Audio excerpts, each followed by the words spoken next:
Welcome to the call, everyone. My name is Caroline Colas. I am the Senior Director of Health and Wellness at the Marlene Meyerson JCC Manhattan. Today on our Lunch and Learn call, a series that we have been conducting since COVID began with the Whole Being Institute, we're going to be talking about tips for making a successful career transition during COVID with Susan Peppercorn. Though the weakened economy presents challenges, COVID-19 offers unique opportunities for people who want to make a career pivot. In this section, Executive Transition Coach Susan Peppercorn will discuss the opportunities and challenges of changing careers during this unique period and how to decide if it's a right time for you to make a change. Susan Peppercorn is an executive transition coach, writer, and speaker. She has coached clients from companies including Novartis Pharmaceuticals, Harvard University, and State Street Global Advisors. Susan is a regular contributor to Harvard Business Review and Fast Company, and is the author of the best-selling book, Ditch Your Inner Critic: Evidence-Based Strategies to Thrive in Your Career. She's certified in positive psychology and positive psychology coaching. Susan is one of the fewer than 100 coaches worldwide certified in Stanford's Designing Your Life methodology. Welcome to the call, Susan. I am so excited that you are here. Thank you so much. I am thrilled to be here. Yeah, and I mean, there's so many questions I want to ask you about your work at Stanford, about your book, about the inner critic, about just career transitions in general. But could we start with your affiliation or your association, or how you even found out about the Whole Being Institute? Well, that's really happenstance and a very positive one. So I had gone to Kripalu, which is a yoga training center for people who may not be familiar with Kripalu, only once in my life, and I attended there with a friend and got on their mailing list and heard about the certificate in positive psychology, which was the very first class that was taking place there. And I was just fascinated by the whole idea of it. And they had a call to meet the faculty. And so I tuned into that call. And I was so excited by the whole idea that I signed up immediately. And it was life-changing for me on so many different levels. So I am so appreciative to Whole Being Institute that launched me in so many amazing directions. And that's why I'm here today. Well, that's amazing. It's really true, isn't it, that these chance meetings or these calls or even talking to somebody can sometimes bring us to a new information that changes our career. And you had been a career coach previous to this, right? Yes, but most of the work that I have done and most of my learning really started with the certificate in positive psychology and that class. And that's where I met Phoebe. So it was just the most extraordinary experience, and I'm so grateful for it. Well, I know exactly what you're talking about, or at least close to it. I had the opportunity I'm taking the certificate this year, and I had an opportunity to have the intensive this past weekend. And boy, I said to Joanne, who's on the call, and one of my dear friends, oh my gosh, everyone should take this. This is Really? amazing, Yeah, right? it is This is amazing. really amazing. Absolutely amazing. Yeah. And all of the faculty are Yeah, just extraordinary. I found that as well. Why don't you give us some context for career transitions and what we're looking at here? You said it's like an opportunity. What do you mean Yes. by that? So I have a few slides. I'll wait a moment to put them up. But you know, COVID-19, as someone said to me, was like a snow globe shaking everything up. And you know, for some people, unfortunately, that meant um, they lost their job or they were furloughed from their job. And but that may in itself have created an opportunity. But the other opportunity is that hiring managers and recruiters are now much more understanding. They're not looking for the same straight line path that they would have been in their hiring had this economic downturn not happened, had COVID not happened, and they're going to be much more understanding in how they look at people's resumes, the changes that they make or the changes that they're planning to make that they would have than before this happened. So I think that presents an opportunity. I will also say that, there are people that may have been thinking about wanting to make a change and they were like, well, maybe this isn't the right time. And, this has really shaken things loose because when things are chugging along well and the economy is doing well, people are hesitant to leave a good situation, a good paycheck, a stable job. But now, people may be saying, I'm really unhappy with what I'm doing. And maybe this is the time to make a change that maybe I wouldn't have considered before. So that's what I mean by an opportunity. I love that you described it as like a snow globe. It's like everything being shaken up. And I hadn't considered that, on the hiring end of things, that this situation has created also a different perspective for people that are hiring. That's what positive psychology does, isn't it? It opens our perspective. It broadens how we're looking at things. And can you say more about that? Sure. So that actually was told to me. So I wrote an article about this for Fast Company, and I interviewed 3 thought leaders in the field. One of them is Andrew Seaman. He is the career writer for LinkedIn. So some of you who are on LinkedIn may read his newsletter. He writes a weekly newsletter on what's happening in the job market. And he was the one that actually said to me that he talks to recruiters all the time. And recruiters are the ones that told him that there's going to be a lot more grace in the way that they look at applicants than they might have before, because and actually that snow globe analogy came from Jenny Blake. She wrote the book Pivot. She is a career expert, and she was a career strategist at Google, and she, as a matter of fact, left a fantastic job at Google that most people thought she was crazy for leaving. But she said, you know what? I want to do my own thing. And if I stay here at Google, I'm never going to leave and do my own thing. And so she was the one that used that snow globe analogy when I interviewed her for this article. And so I think that, there's a lot of different ways that people can see this as an opportunity now. I mean, certainly it's challenging, and I don't want to minimize the challenges, because for any of you who are on this webinar today who have been furloughed or who have lost a job, I don't want to minimize that, because it's tough. And it's, I just want to acknowledge that. But there are, in amongst that, there are opportunities. And so I just want to, say that it's the and. This is the reality, and there are also opportunities. And that's what positive psychology teaches us. It's about the end. So true. And well, some of you on the call actually might remember Jenny Blake. She was in the house at the JCC in January. A dear friend of hers is Kelly McGonigal, who we've had on the call. Yes. And so Kelly, Jenny interviewed Kelly live at the JCC for the book launch, and then we had this amazing Nia dance party, as well as the most interesting book launch. Talk about opportunities and, Yes. and changing things. And Jenny's great, so I'm so glad that you got a chance to talk to her and work with her.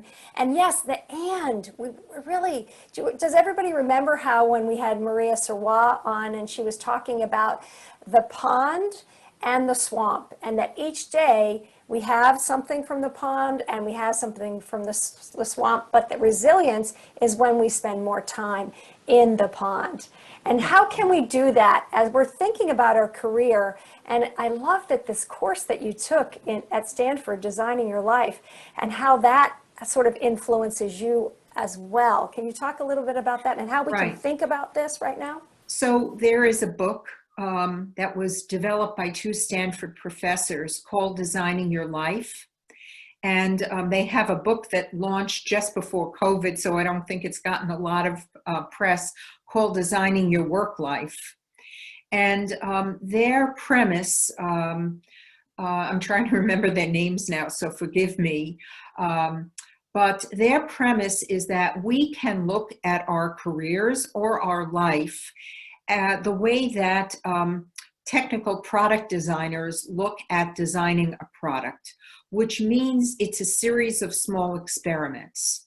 And actually, Jenny uses different, thank you so much, Dave Evans and Bill Burnett. And I took the certification program with Bill Burnett, he's amazing. Jenny Blake uses similar methodology, although she uses different terminology, but the idea is the same. So if you want to make a career change, the idea is to have small experiments. Bill and Dave call it prototyping. And it comes from, in their terminology, it comes from the way people design products. So if someone wants to design this iPhone, for example, the product designer may have an idea in mind as to how to go about where the keyboard should go, where the buttons should go, but before they actually create the product for sale, they're going to prototype it and they're going to have people test it out. And in that testing process, the people who test it will say to them, you know what, I don't really like the keyboard here or the on button there.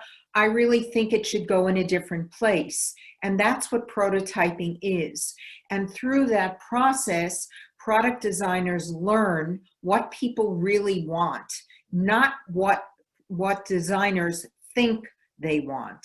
And the same is true in making a career transition. So they have a great example in their book. So the example they use of many is a woman who decides that she wants to open a coffee shop. She comes out of the corporate world and she said, oh, what I really want to do is I want to open a coffee shop. And so she goes out and she rents a space and she opens this coffee shop. And after about 6 months or so, she decides she hates it. Why does she hate it? Because she is a prisoner to this space. So everyone that comes in loves it. You know, they love chatting with their, you know, the people that they meet. They love getting the coffee there. But what she had in her mind's eye of how this was going to work was not the reality. Now, their prototyping idea was if she had gone out and talked to coffee shop owners of what it was really like before she had gone out and opened this coffee shop, she might have learned what some of the drawbacks were and what she might have done differently before she actually launched this business. That's what prototyping is about. So my recommendation when I'm working with people who want to make a career change is to go out and have these small experiments, as Jenny Blake calls them, or prototype them by talking to people who've already made the change. So you're not just assuming what it's going to be like. You talk to people who have done it and you know what's involved. And I will say there are other considerations that I just wanted to bring up. And I have a slide, if it's okay if I share that slide. Absolutely. Okay, Let's go ahead. thank you. So let me just go ahead and grab that. Okay. So I'm just going to move ahead here. And these are some of the considerations that I wanted to mention. So one of them, and Jenny actually talks about this, is your risk tolerance. And she said you really need to think about your riskometer. And one of the points that she made to me when I interviewed her is the fact that COVID, and I will add, in addition to COVID, what we've all been experiencing, vicariously this week, after the horrible shooting of George Floyd, and is that we all are experiencing an extreme amount of anxiety already. So if we are thinking about making a career change, I'm not just talking about getting a new job, I'm talking about making a change. Realize that now our anxiety levels are already high. So you have to consider your own riskometer in this. And what Jenny says is you don't want to go into the red zone that I have on this slide. So that's an important consideration. Also, if you look on the right side of this slide, you'll see the runway that I have portrayed here.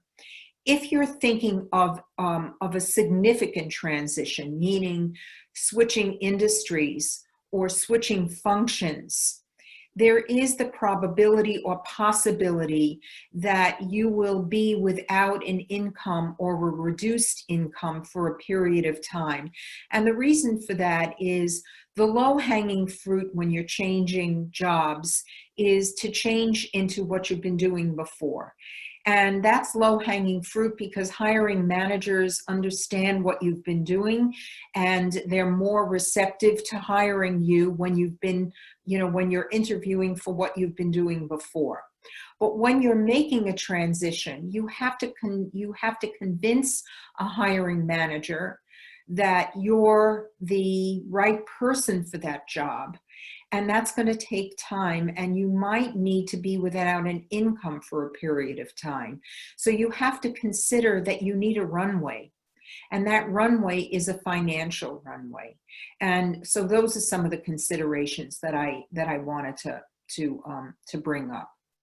I also wanted to mention, and I also wanted to bring into this conversation, for those people that can't make a transition or are not in a position, excuse me, to make a transition at this point in time, I wanted to spend a few minutes talking about how they might, what psychologists call craft their jobs to be happier in the situation that they're in currently. So, but I just wanted to mention before I go to that, 3 really important keys to transitioning to a new job or a new career. And these are absolutely critical, and it doesn't matter whether it's a new job or a new career. The first is to identify your transferable skills and your strengths. I'm sure on some of these webinars, you've talked about the VIA strengths before, and some of you, who are logged in today have taken the VIA Strengths Assessment. So you need to know and should know what your strengths are, and also from a job perspective, what your transferable skills are. That's absolutely critical, because that's how you market yourself, is to know what you have, that's important and valuable to an employer. Secondly, are informational interviews. People get their jobs most often through their network, not by applying online. So I heard the dialogue while I was trying to log in earlier, and I know a number of you are considering making a job or a career change. And I just want to stress to you that applying online is usually a worthless exercise. I'm sorry to be so blunt about it, but applying online by itself without networking into the organization that you're interested in usually does not result in in getting the response that you're looking for. So I just wanted to mention that as well. And thirdly, and this actually came from Andrew Seaman at LinkedIn, sharing content is very, very valuable if you want to distinguish yourself from another job seeker or career changer out there. So you can create content if you like to write, and LinkedIn has a great platform for doing that. There's a blogging platform right there.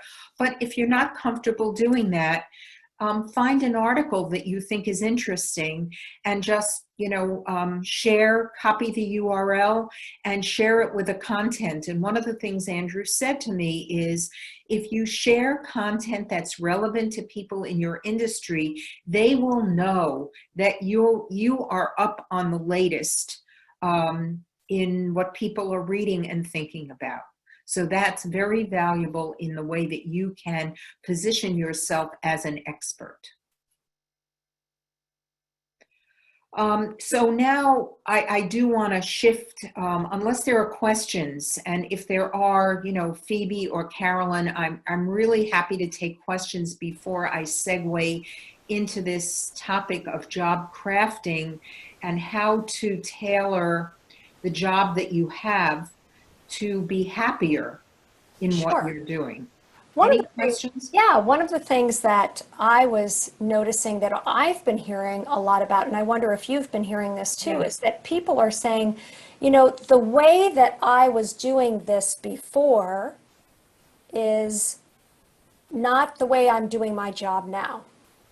So in other words, although I'm with the same organization, yes, my job is different because of COVID-19. I'm, for example, working on a more virtual platform than I am in a brick and mortar situation. Right. And I actually don't want to go back to doing what I was doing in my same company when I go back.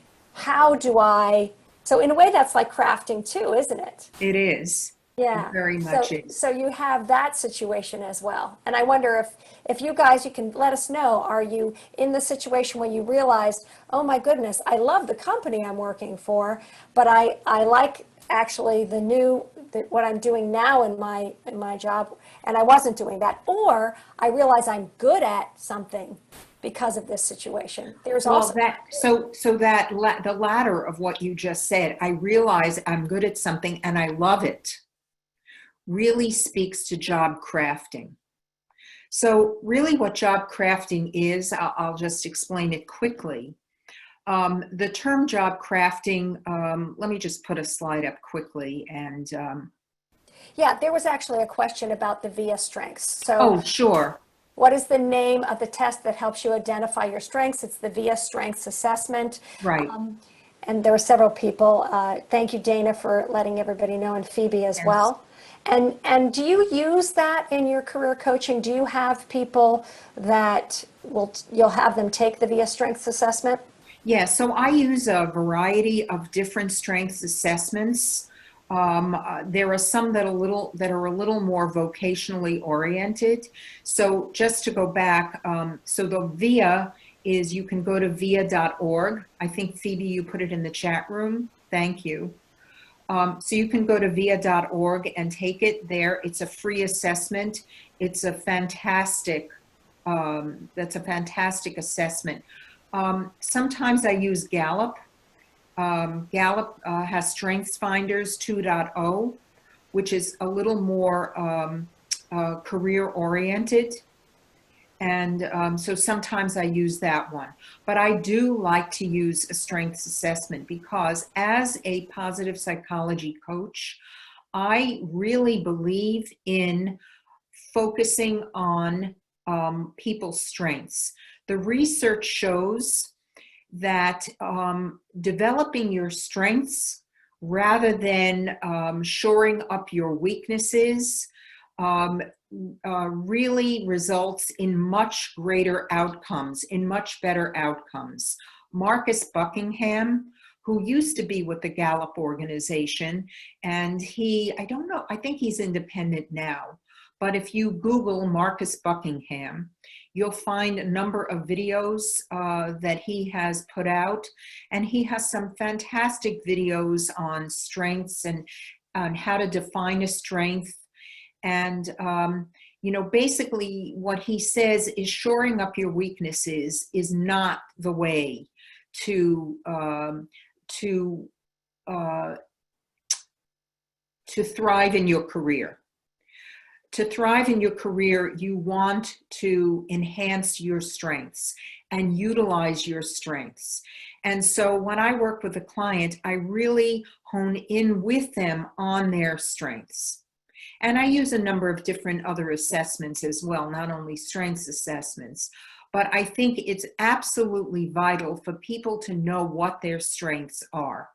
And to understand where they have used their strengths during times of difficulty, because when they have used their strengths during times of difficulty, they can then imagine when they can use those strengths in times of challenge going forward. And that's really, really very valuable. And job crafting really relies on knowing what your strengths are so that you can utilize them. And so this is what I wanted to show. So these are 3 psychologists who have done the bulk of the research in job crafting. The one on the left, I don't know what happened to her name, but this is Jane Dutton. On top is Justin Berg from Stanford, and below Amy Wrzesniewski. She had been at Yale. I'm not sure that she's still there. And they have done the bulk of the research on job crafting. And so I'll talk about a very famous study that Dutton and Wrzesniewski conducted about hospital workers. And these hospital workers did the most menial jobs in hospitals. I mean, they cleaned hospital rooms. That's what their jobs were. And they were asked, do you consider your job to be a job, meaning a paycheck, a career, meaning a step to something greater, or a calling, meaning do you see meaning in it? Do you find meaning in it? And interestingly, the majority of these hospital workers answered that they found their jobs to be a calling. Now, how many people would think that hospital workers who change, clean rooms, change bedding, would see their work as a calling? And when I heard about this study originally, it blew my mind. I just have to say that. I was like, how could this possibly be? But here's the reason. So if you take their job description as it's written on a piece of paper, to clean the rooms of a patient, most people would not find that particularly meaningful. But here's what happened. Many of them engaged patients or patient families in conversation. And that's how they crafted their job. So their supervisors didn't come to them and say, please speak to the patients when you go into their rooms. They just started doing this. And as a result, because of these conversations, they started to experience great meaning in their jobs because they could see the difference that they were making in the lives of the patients and their families, and therefore they started to see their jobs as a calling. And so what the study indicated is it doesn't matter what kind of job you have, and I think COVID has proved this as well, that frontline workers, they could be in a grocery store. They could be EMTs.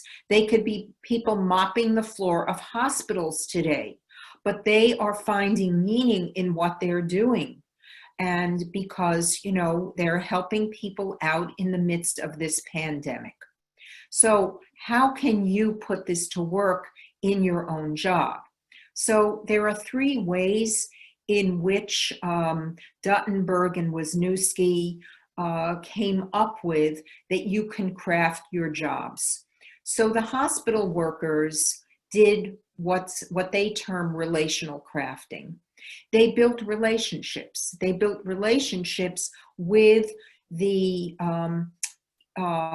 probably with other staff members, but with the hospital patients and with family members. And they built a sense of belonging. They built a sense of contribution, and therefore a sense of meaning. And that and then elevated their jobs from being a paycheck to to something much greater. Now, there are other ways to craft jobs, and I'm going to show you an example in a moment. So one is cognitive crafting. That's how you think about the work that you do. So let's take an example. Let's say you're a factory worker and you've been working for one of the auto manufacturers that are now building ventilators during the COVID crisis. And you're on the line every day, and your work is very monotonous. You're just putting parts into machines every single day. And what meaning do you see in this? Well, if you can think about the fact that you are putting parts into ventilators that are potentially saving the lives of patients, that's cognitive crafting. You can see the meaning in what you're doing, and then again, elevating your work in a way that you see it differently. And then finally, there's task crafting, which is the last thing that I'm going to talk about, which is the way in which, and that's actually, Carolyn, what you were talking about, where somebody during, maybe working at home, takes on different tasks as a result of working at home, and maybe their job has shifted in some ways, and realizes that something that they're doing that's new is something that they love that they hadn't been doing before. So that's really the idea behind job crafting, is that you think about, what are you good at? What do you love to do that maybe you haven't been doing, and how can you bring it into your work? So this is an example, and I'm going to run through it very quickly, of somebody in a marketing department. And what I'm going to ask you to focus on is just the size of the boxes. So the biggest boxes at the top, and again, this was research done by the 3 psychologists that I talked about earlier. So this person in the marketing department is spending most of her time on monitoring performance of her team, answering their questions and, problem solving, and analyzing and directing marketing research. What's critical to the team actually is down below. Their professional development and designing marketing strategies. But you can see from the axis that this is where she is spending the least amount of her time. And interestingly, when she evaluated what she was most interested in and where her skills were, it was in the bottom boxes. It was around designing marketing strategies and the professional development of her team. So what she did was this, and this is a bit of an eye test. So let me just try and make it simple for you. What she did was, she said her motives were to develop more meaningful relationships. She evaluated her strengths, which were one-on-one communications and technical savvy. So they're in the blue circles. And then her passions were teaching others and using and learning new technology.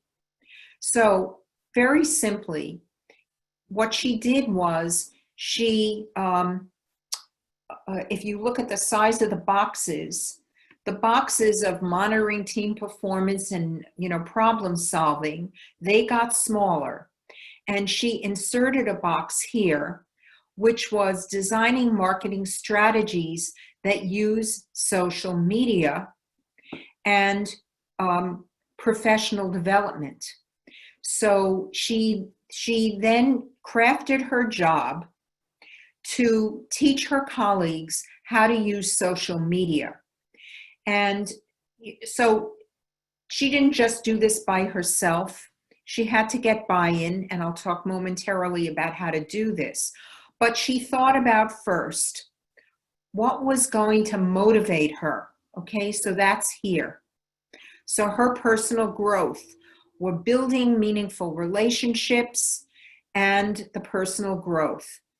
Her strengths, again, you can take the Gallup Strengths Finders or the VIA assessment, the VIA.org, where you can go to take that.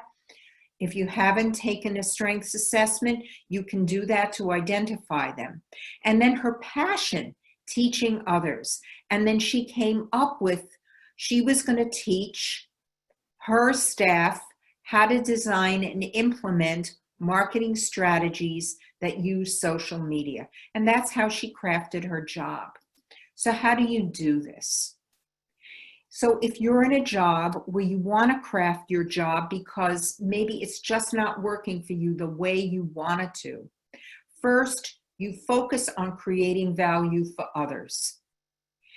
Number two, you build trust. So you have to go to your manager and other stakeholders. And those are the people, and that's what I mean by identifying the people who will support you. And basically, you're going to come up with an internal marketing campaign to convince people how it's going to benefit the organization. So you know how it's going to benefit you, but remember, you're not an island. So you have to do this in a way that is going to benefit you, not only you, but the organization. And really, that's what job crafting is all about. Questions? Yes, I love this idea of an internal marketing campaign. And your book was, your book is about the inner critic. Yes. So one of the things that it would seem to me that would get in the way of developing an inner marketing campaign could be my inner critic. Yes. Can you talk about that a little bit? Sure. So I'll tell you why I wrote the book. So as a coach working with people to help them manage their careers, most of my clients are mid-career professionals or executives. And I have found that no matter how successful they are or have been, most of them have an inner critic that speaks very loudly. They're very, very self-critical. And when I look at what they've accomplished objectively, I'm like, how is this even possible?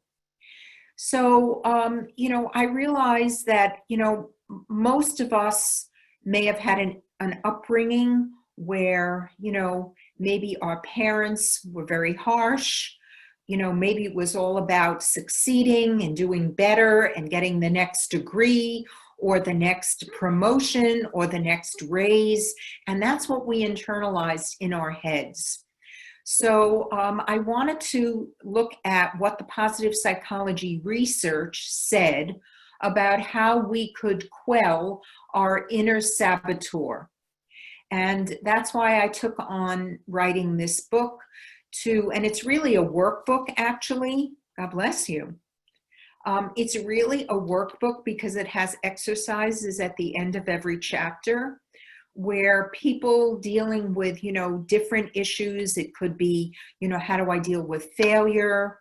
Or, how do I talk back to that inner critic?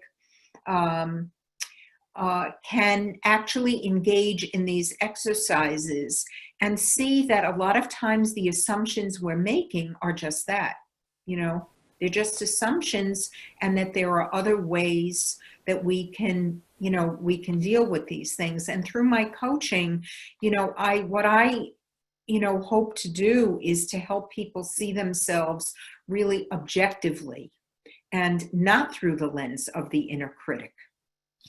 I was thinking about both Michael Steger, who was his work on meaning, and how you were talking about the hospital workers and how they essentially were finding meaning, and how that is a really important driver in thinking about career, isn't it?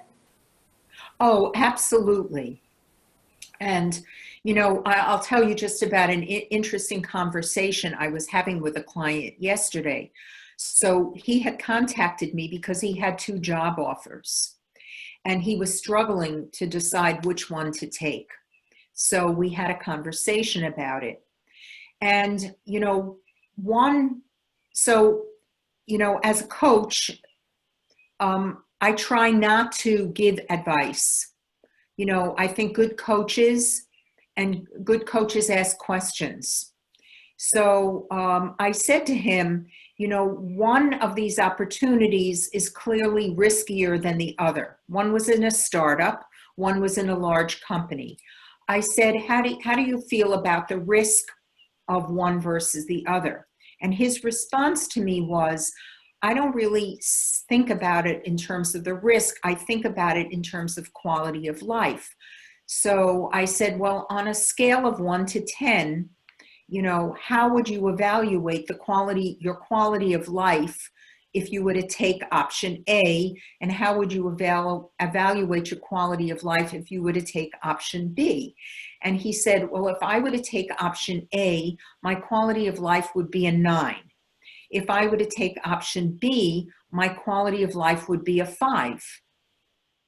So I said, well, then why would you compromise your quality of life if there's if there's a 40% difference between option A and option B? And his answer to me was, well,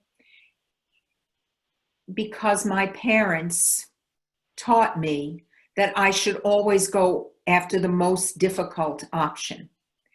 Now, I was telling him, so he had shared with me that his partner had survived cancer and that he has an elderly parent who's doing well, but he'd like to spend more time with that elderly parent. So I was telling him just coincidentally that I was reading David Brooks' new book on the Second Mountain. I don't know if any of you have read it or are reading it. I was very profoundly touched by this book because David Brooks tells his own story. And the first mountain is about climbing to success. Okay. The second mountain is about what he calls climbing to joy. And it's about really giving to other people and being in community with other people as a way of finding joy. But the way David Brooks got to the second mountain is that his life fell apart when his wife of 27 years said, I'm divorcing you because you have never been present for our marriage. And David Brooks had to acknowledge that was true. So I told my client this story and I said to him, I can't tell you what to do. And he said, okay, please give me your advice. And I said, I would not compromise quality of life. You just told me that your partner had cancer. You told me that you want to spend more time with your elderly parent. And I'm telling you what profoundly affected me by reading David Brooks. And I said, and then he said to me, thank you. You helped me make the decision. So, I think that the inner critic, we often don't recognize it because sometimes it goes back to such early experiences that we don't even realize that they're at play. And oftentimes, and he then said to me, it was my parents telling me that I had to strive harder.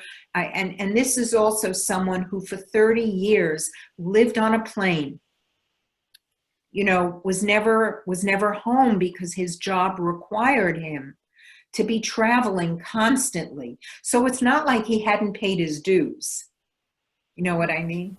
Absolutely. And I think that, gosh, a lot of us are having this time of COVID as a time of reflection, Yes. right?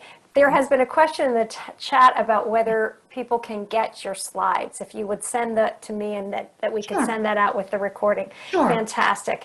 Sure. And I was also struck by, something that you were saying regarding relational crafting and and the keys to transitions. And I was thinking that isn't internship a form of prototyping and Absolutely. Oh, yes. and volunteering a form of prototyping? Oh, yes, both. Absolutely. Yes. Right. Thank you for bringing that up. Yes. Yeah, and someone said here, I'm a 70-something and would like to get back to work. Retirement is so boring.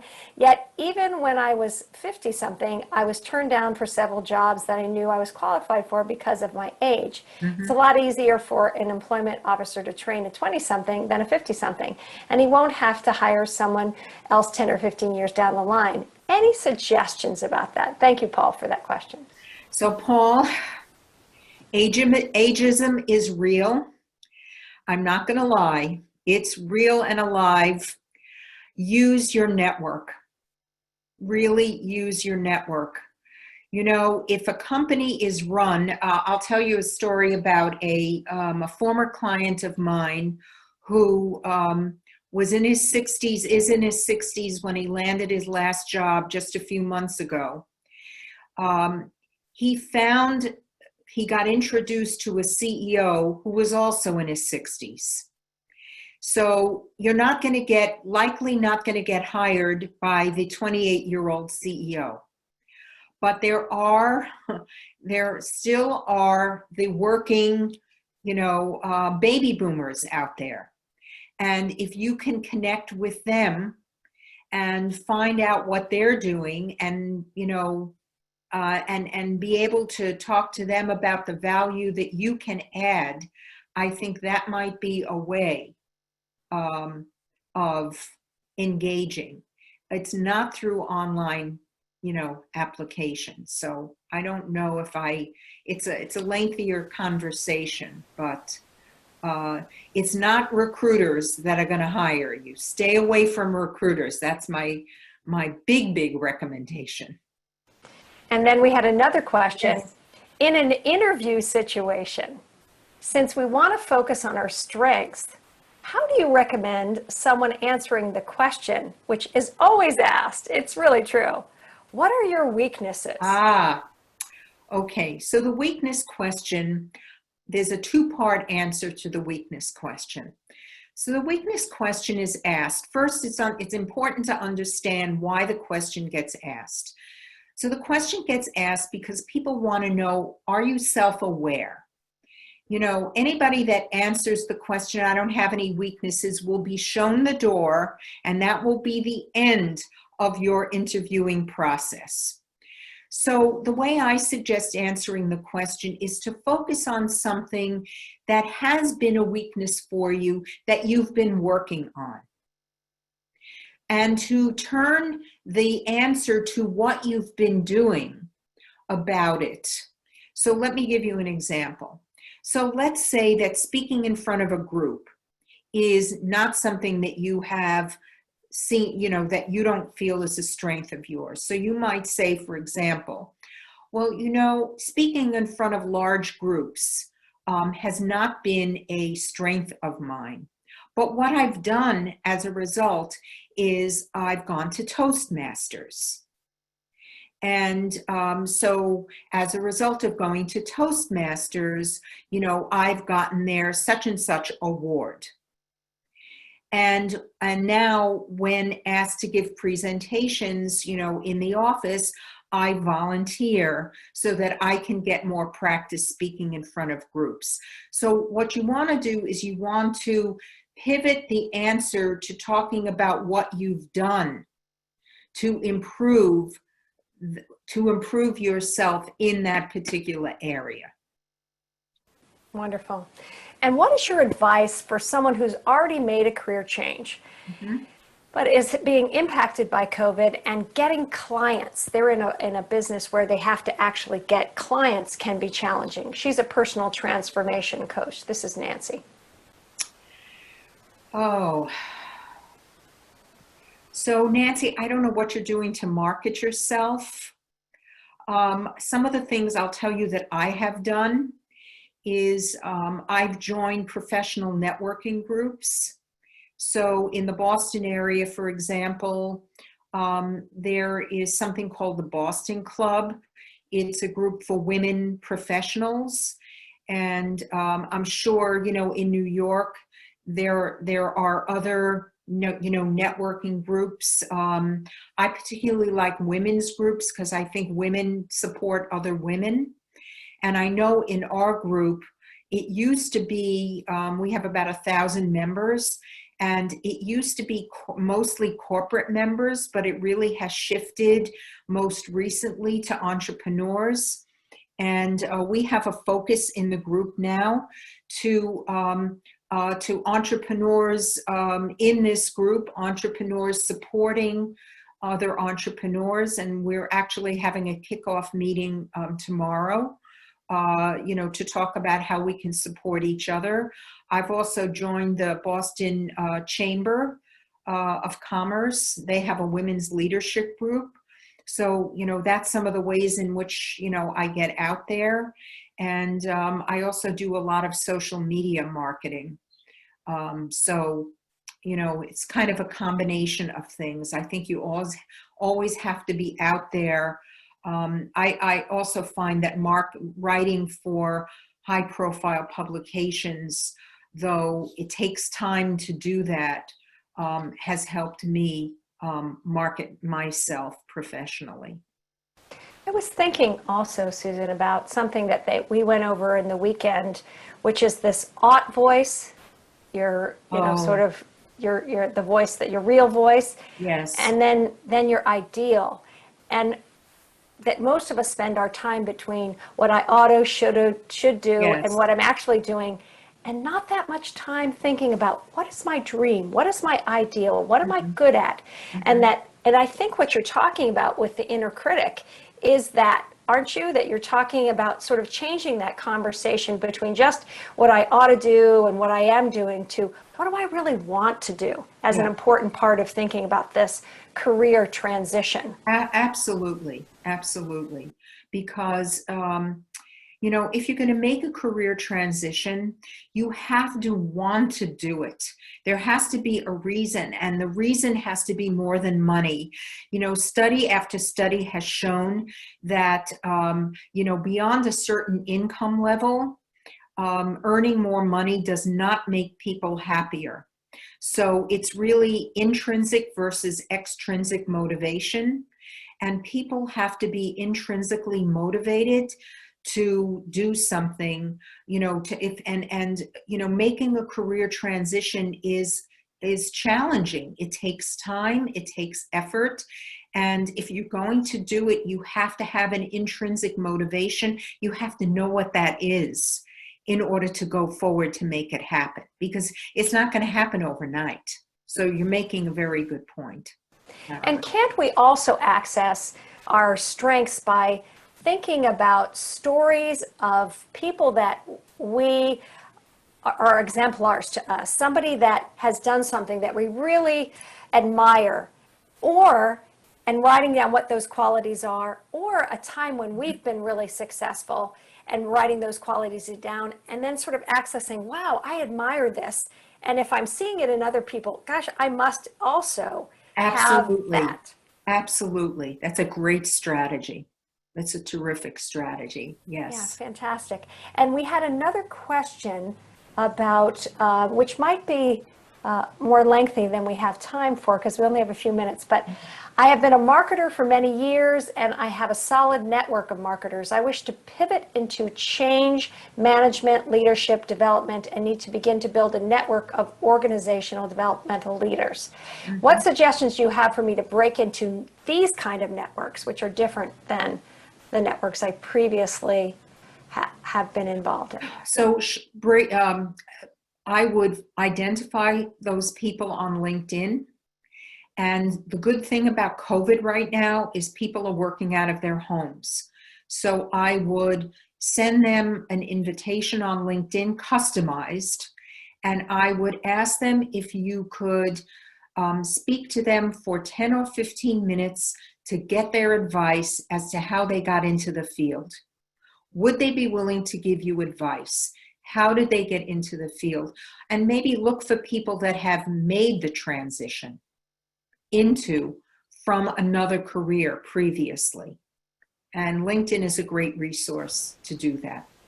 Well, Susan, I cannot thank you enough for joining us. This is such important wisdom, and I can see how you've married it to positive psychology and the interventions, the micro moments, making these small changes, thinking about ways in which we can try things out like prototypes and actually experiment, thinking about what we love to do, what has meaning for us. It really is a beautiful marriage of your expertise and skills and talents with with practicality. What can we actually do at this time? Well, thank you so much. And I just want to say for people that are still on, you are welcome to go to my website. I have some free ebooks there. You are more than welcome to download them or link to me on LinkedIn. So I'd love to stay in touch. And thank you again to the JCC and the Whole Being Institute for hosting me today. It was such a great pleasure. Fantastic. And don't forget to tune in to tomorrow. We are going to be talking about Leader Mom and also Cindy Stack on leadership. And then tomorrow's conversation will be with Catherine Flavin, motherhood as an asset for leadership. And then, of course, Cindy Stack will be talking about leadership as well. This has been a great week of transcending yesterday with Scott and career transitions today with Susan, and again, leadership with Catherine and Cindy later on this week. Thank you so much, everybody. Thank you to Phoebe for manning the chat. Please have an amazing day. Take care of yourselves, and we'll see you tomorrow. Thank you, Susan. Thank you. Bye now.